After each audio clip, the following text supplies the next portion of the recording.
Good morning, everybody. It's a beautiful day in Sydney, Australia, isn't it?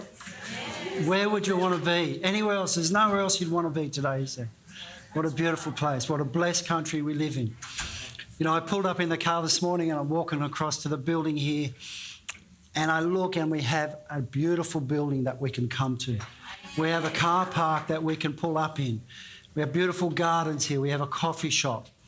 It's really quite an extraordinary place that even just such a small group of people that we can have a place like this. And you know what that proves? That only God could have done it. Such a small group of people couldn't achieve what we have achieved. We can only do this under God's blessing. Under God's blessing. And the other thing that I'm reminded of is, you know, there's so much that goes on here. There's so much that goes on here with just such a small group of people managing everything.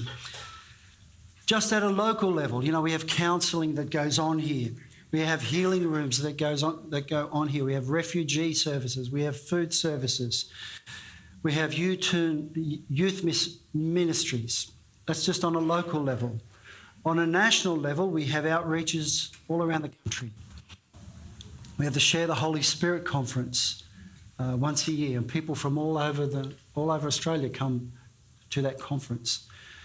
At an international level, we're also effective. Joe and Julie have just been travelling all around the world, ministering to people in different places. We're connected with Caris. We're connected with TJC2. Servants' Friends from Joe and Julie go out and do things all across the planet. We do mission works in Uganda, the Sudan, South Africa, Philippines, Vanuatu and Malta. It's really extraordinary, and in Australia we would say that we were punching above our weight. But only God can do that. Only God can do that. So when a people are committed to God, we can do extraordinary things.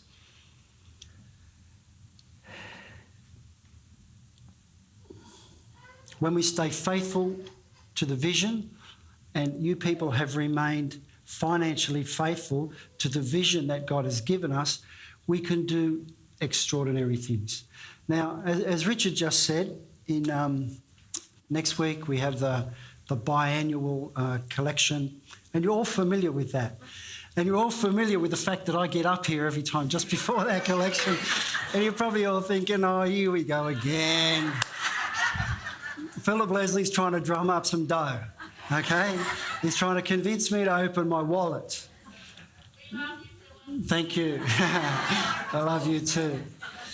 So look, I thought today, actually I've been thinking about this talk, about 6 weeks ago, it's in my face a little bit, you know, because I'm involved in the business world. It's tough out there. It's tough out there. People are really starting to feel the pinch. Okay, so people, and I know a lot of you are feeling the pinch because of, you know, interest rates rising, there's stretching on your mortgages, the cost of living is rising, fuel is going off the planet. So it's very expensive to live. And so I've geared this talk towards you people who are feeling the pinch. And I hope that you'll find this talk helpful this morning. And I feel that I have some authority to talk from this place because Adriana and I have felt the pinch at different times of our life. And even now we're feeling the pinch like other businesses. So I feel as though I can speak from a place of authority because I'm speaking to the pinch-ees and you're listening to the pinched, okay? So look, some people find, you know, talking about finances in a church situation, they find it offensive, or some people find it's a bit orkies, you know, that bloke's up there talking about finances again. And I remember that when I was young, growing up in the church, you know, the poor old priest, you know, once a year he had to get up and talk about the finances and, the envelope giving and things like that. And he'd spent most of the talk apologising for the fact that he had to actually talk about finances. But the only reason he was talking about finances was because there was no one else he could convince in the parish to get up and talk about finances. Because talking about finances in a church setting is a pretty tough gig, okay? And so that's why Joe passes it on to me. But I'm okay with that. I'm okay with that. I got a tough hide. Yeah. So look,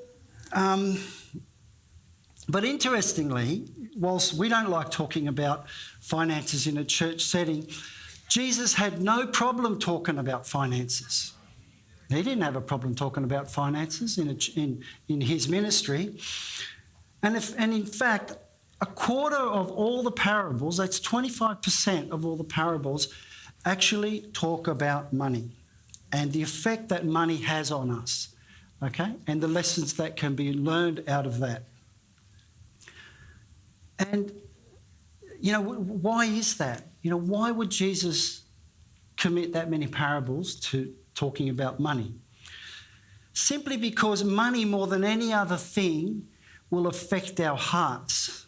Won't it? Grip your heart, for better or for worse, money will affect you more than any other thing in your life. And money's very topical in the media right now, and it's topical around, I'm sure, your dinner tables at night. It's topical around the water cooler at work. So if it's okay to talk about money in all those places, surely it should be okay to talk about money here, okay? So the title of this talk is Dwelling in God's Economy. And just as I get started, I'm just going to acknowledge my sources. I listened to a really good talk Simon sent to me earlier in the week from a guy called Archie Coates at HTB in London. So some of this talk will reflect some of the things that he was saying, and other things are just from my own experience of the last 20, 30 years of negotiating through difficult times in business. So money, or the lack thereof, can instill fear in us, can't it? Money, or the lack thereof, will instill fear in a whole population, especially if it gets tight, especially if there's a lack of money and it gets tight. Like, lots of fear can be engendered right across a population. And all of us begin to feel, even now we're all beginning to feel the pinch, and we're all of prices rising, but we also fear the fear, interest rates rising on our home mortgages and all that kind of thing. But I'm here to give you some good news this morning, is that I've looked really hard through the Bible and I cannot find anywhere where it talks about rising interest rates or trouble paying your mortgage or the cost of fuel. I'm looking, but I can't find it. So it's not in the Bible, okay? But we as the humans, as the peoples here, we have to negotiate our way around these things. Look, God's way of economics is different to our human understanding of economics. I remember in 2008, I was driving to work one morning, and we just had a little electrical business that we had been kind of really struggling with. And I was driving to work down the M5, lots of traffic, and I'm just stressed. I got to get to work, and a lot of things are on my mind. And my phone rings, and it's a friend of mine, and he's a businessman, and we've been friends since we were 15. And he rings me on the phone, and I got a shock. It was 7 o'clock in the morning, and I didn't think he even knew what 7 o'clock in the morning was. He'd never been up that early, I'm sure. But he rang me, and he's saying, "Phil, have you heard about what's going on? The global financial crisis," he called it. He said, I've been hearing a few things. And so he was explaining to me this whole big the global financial crisis. And some of you will remember it, the GFC. And he was talking about it, and it really was freaking me out what he was saying about, how the world economy was basically crashing all around us. Anyway, he spoke for a while, and he told me he had just lost $600,000 on his share portfolio, had just plummeted by 600K. And I think he had rung me because he just needed to talk to someone. And it was 7 a.m. in the morning, and I'm guessing he had probably been awake all night, just really worrying about what had happened to him and where things were going to go. So when I hung up the phone, I was distressed, obviously, and thinking about, oh my God, where's all this going to go to? And I felt quite ill, but then I just began to compose myself, and I thought to myself, no. I'm a child of God, and I'm not going to accept that. And I went home and I spoke about it all with Adriana. And, God had given Adriana and I a vision to grow a business and sow into the kingdom. And so we resolved then, GFC or not, that we were going to stay mission true. We were going to stay on the vision that God had given us, regardless of world economic situation that was happening around us. And so we just head down, tail up, we just kept working. We just stayed true to the mission that God had given us. And years later, after the GFC, I remember thinking back on it. Maybe it was 3 or 4 years later. And I was thinking back and I thought, oh yeah, GFC, where did that go? I was thinking, we have not even been affected by this world economic situation that had happened all around us. In fact, our business had grown exponentially and we'd actually done pretty well during the whole GFC crisis. It doesn't mean that it was easy. We worked hard. We stayed mission true. We stayed committed to what God had asked us to do. Head down, tail up, and we just kept going. But God really blessed us and we moved forward. And we've moved forward and we were able to do things that we didn't even expect we would be able to do, sowing into God's kingdom. But it was because we stayed true to the vision and the mission that God had given us. So rather than hide in fear with the GFC that had happened, we had learned over the years to trust God. We had learnt over the years that God's economy is not the world's economy. God doesn't operate the way the world's economy operates. And we had learnt that very well. But why do we panic? We all panic when we hear about financial things, financial situations. Like what's in us that makes us panic? Like I panicked and then I have to get over myself. Well, Jesus said that where your treasure is, so your heart will be. Okay? And so my treasure's in my business. I work hard. That's where I put a lot of my effort. My treasure's in my family. I work hard. That's where I put the effort. My treasure's in the house that I've provided for my family. I work hard. I put a lot of effort in there. So of course that's where my heart is. And Jesus said that, where your treasure is, that's where your heart will be. So in other words, when money issues affect those things, it grips our heart. It affects us. But I guess it all depends on how we respond to that gripping of the heart. The problem is, though, money gives people a perceived sense of security and comfort. But only God can really give us those things. Only God can really give us security and comfort at the deep level that we as the humans need, but also at an eternal level that we've been promised. When the world is gripped by financial fear, that's exactly where Satan wants us Christians to be also. He wants us as the Christian peoples, to be gripped by the economic fear that everybody else is facing. Because when we get fear in our hearts, particularly regarding inflation and interest rate hikes and the cost of fuel, we tend to take our eyes off God. We tend to take our eyes off God's mission and the vision that God has given us. Look, Satan would love nothing better than all us Christians to sink into a scarcity mentality. Then we stop giving, and then we cease to proclaim the gospel, which advances his kingdom through missions and through works of charity. Because missions and works of charity, they cost money. They cost dough. The kingdom is advanced by the financial commitment that we have to what God has asked us to do. So if we are gripped by fear and we cease to look to those things that God has given us, Yeah, we won't continue to do those things, and Satan would love nothing better than that. But what we have to learn and what we have to understand is that God's economy does not work like the world's economy. In the world's economy, we work by percentage increase. We have percentage increase based on our investments or our business activities. The stock market rises and falls based on world events, also based on fear and also based on manipulation of many people across vast economies. Governments also collect taxes from the peoples, that's us, but also, they collect money from the natural resources that God has put in the land.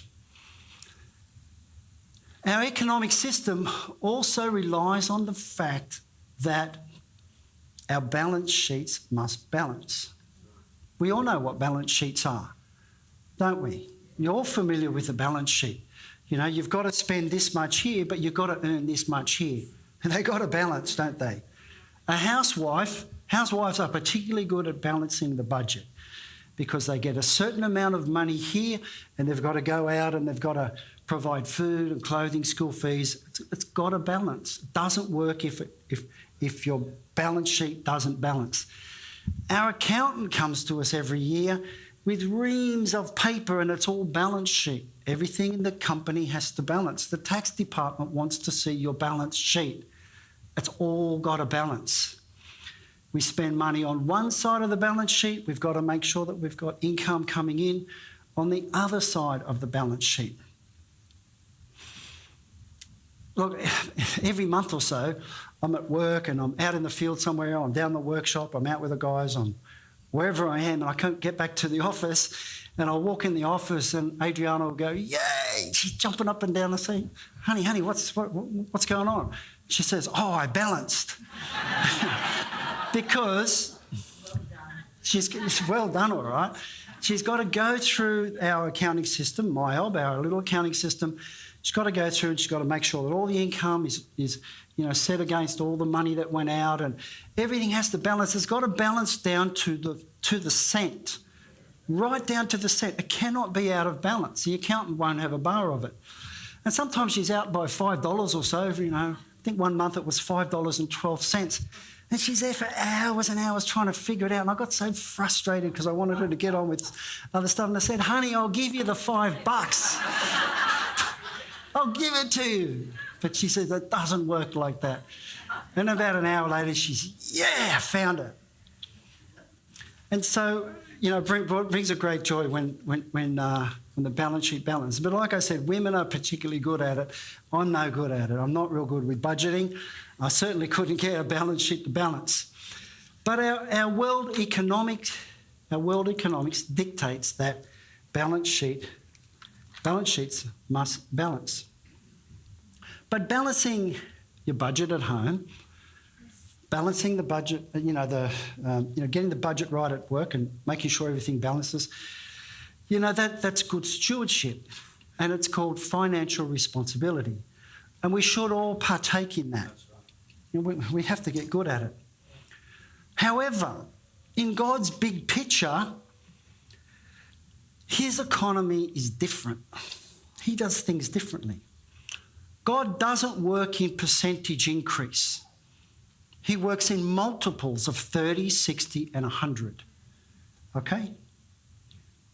Imagine getting your superannuation statement and it shows you, this fund went up by 9% would probably be good, or 12% or 13%. Wow, check that out. Imagine if you got a letter from your superannuation and they said, actually, we went up by 30-fold. Well, you'd be cheering, wouldn't you? That's how God's economy works. He goes up by 30, 60 and 100-fold.